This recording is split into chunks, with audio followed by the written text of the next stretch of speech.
सप्त ऋषि हाथ जोड़ते हैं, प्रणाम करते हैं। प्रणाम है माता। या देवी सर्वभूतेषु श्रद्धा रूपेण संस्थिता, नमस्तस्यै नमस्तस्यै नमस्तस्यै नमो नमः। यह वचन पर विश्वास, सदगुरु वैद्य वचन विश्वास। सप्त ऋषियों ने जाकर शंकर भगवान से कहा, जो सुनाया भय मगन शिव सुनत सनेहा। शंकर जी आनंदित हो गए अविचल श्रद्धा का समाचार सुनकर। परमात्मा भी प्रसन्न होते हैं, पर शंकर भगवान विश्वास के रूप है, और विश्वास की दृढ़ता जिसके जीवन में है, भगवान पर जिसका विश्वास है, उसके जीवन में प्रतिकूलता भी आती, अनुकूलता भी आती है, दुख भी आता है, सुख भी आता है। लेकिन शंकर जी दोनों स्थिति में करते क्या है? जब दुख आया, सती जाए तनु त्यागा, तो दुख आया तो शिव जी क्या करते हैं? जपई सदा रघुनायक नाम, भगवान का नाम लेते हैं। इसका अर्थ क्या है कि भगवत विश्वासी के जीवन में जब दुख आता है तो वह दुख मिटाने वाले परमात्मा का स्मरण करता है, और भगवत विश्वासी के जीवन में जब सुख आता है तो वह सुख देने वाले प्रभु पर का स्मरण करता है, ध्यान करता है। उसका विश्वास है कि दुख केवल भगवान मिटा सकते हैं और सुख केवल भगवान ही दे सकते हैं। तो दुख दिया, दुख मिटेगा भगवान के नाम से, और आज मिला सुख, तो सुख में भी मन स्थिर नहीं हो रहा है। तो मन थिर करी तब शंभु सुजाना, लगे करन रघुनायक ध्याना। वे भगवान का ध्यान करते हैं, समाधिस्थ हो गए। देखो यही तो अंतर है। शंकर जी विवाह की खबर सुनकर समाधि में चले गए। ऐसी घटना आज तक नहीं घटी होगी, और विवाह का विरोध करके भी नहीं गए। वे तो विवाह की खबर सुनकर समाधि में चले गए। किसी ने देवर्षि नारद जी से कहा कि शंकर भगवान तो विवाह की खबर सुनकर समाधि में चले गए। नारद जी बोले, हम तो समाधि से बाहर आए, और जब विवाह की खबर क्या कल्पना की, तब से समाधि में जा ही नहीं सके। अरे समाधि की कौन कहे, जप तप कछु न हो यही काला, हे विधि मिलई कवन विधि वाला। पर शंकर जी अच्छा क्यों चले गए? इसलिए चले गए। देखो मुझे एक बात याद आई। एक ग्वालिनी थी, नाम था रामा। हमारे गुरुदेव यह कहानी सुनाते थे। तो ग्वालिन दूध बेचने जाती, तो एक अनाश्रित बालक भिक्षा मांगता था, उसका नाम था भगतू। तो ग्वालिन को दया लगी तो उसे दूध दिया। पहली बार दूध पिया, बड़ा स्वादिष्ट लगा। भगतू बोला, माँ ये तो बड़ा स्वादिष्ट है, इससे भी अधिक कोई चीज और स्वादिष्ट होती है? हाँ बेटा होती है। क्या? खीर। खीर और स्वादिष्ट होती है। माँ खीर कैसी होती है? उसमें चीनी डाली जाती है, चावल डाला जाता है, दूध को पकाया जाता है।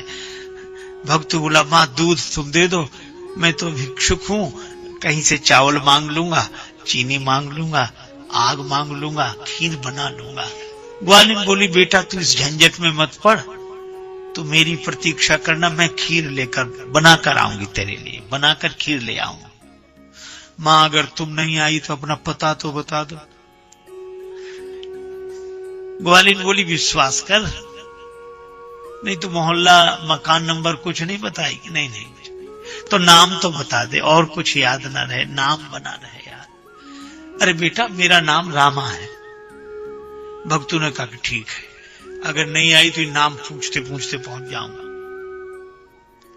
अब बालक ही ठहरा। अब खीर के कारण उसको लगा कि आ जाती तो ठीक, लेकिन आएगी तो यही लेकर आएगी, कहीं नहीं आई तो इसका नाम ना भूल जाऊं।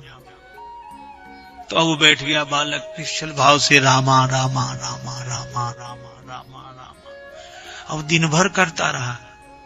और दिन भर करते करते वृत्ति ऐसी एकाग्र हुई, भगवान के नाम का प्रभाव आ गया, अंतःकरण पवित्र था, बालक था, वृत्ति अंतर्मुखी हो गई।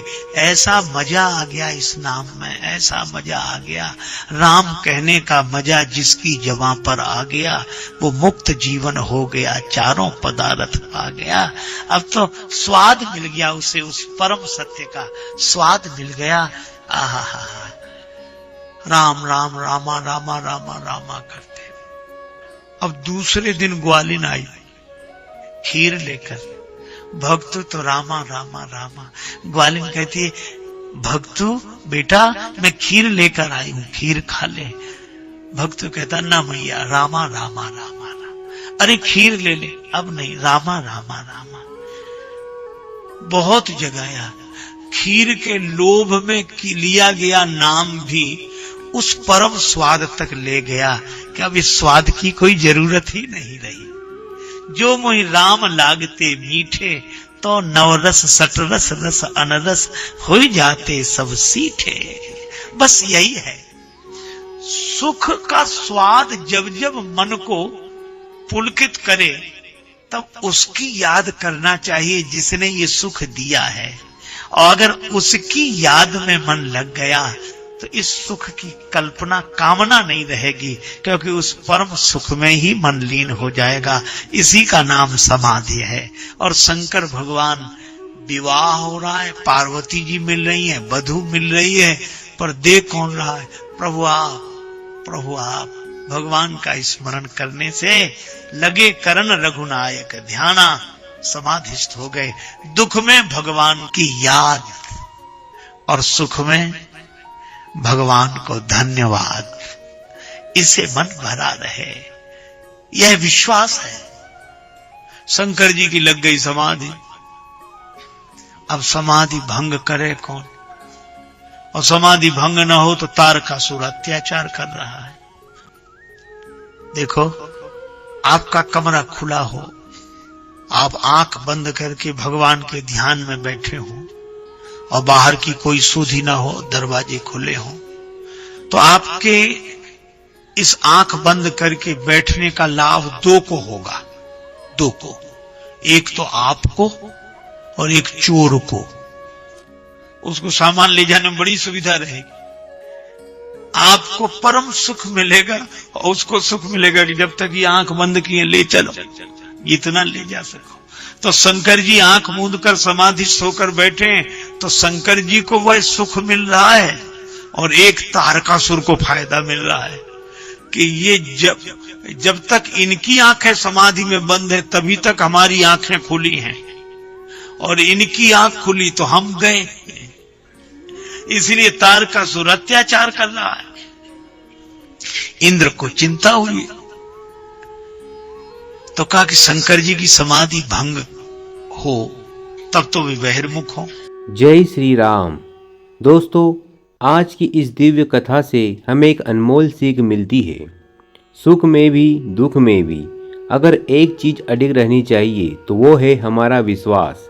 शंकर भगवान ने हमें यही सिखाया है कि परिस्थितियां चाहे कैसी भी हो, अनुकूल हो या प्रतिकूल, मन भगवान के चरणों में स्थिर रहना चाहिए।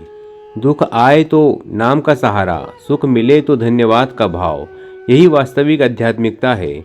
और जब विश्वास अटल हो जाता है तो जीवन के हर मोड़ पर एक अनदेखी शक्ति हमारे साथ खड़ी रहती है। ग्वालियर और उस बालक की कथा भी यही बताती है कि जो मन भगवान के नाम के स्वाद में रच बस जाता है उसे फिर किसी बाहरी सुख की आवश्यकता नहीं होती। और यही जीवन का चरम आनंद है, भीतर का सुख, भीतर की शांति।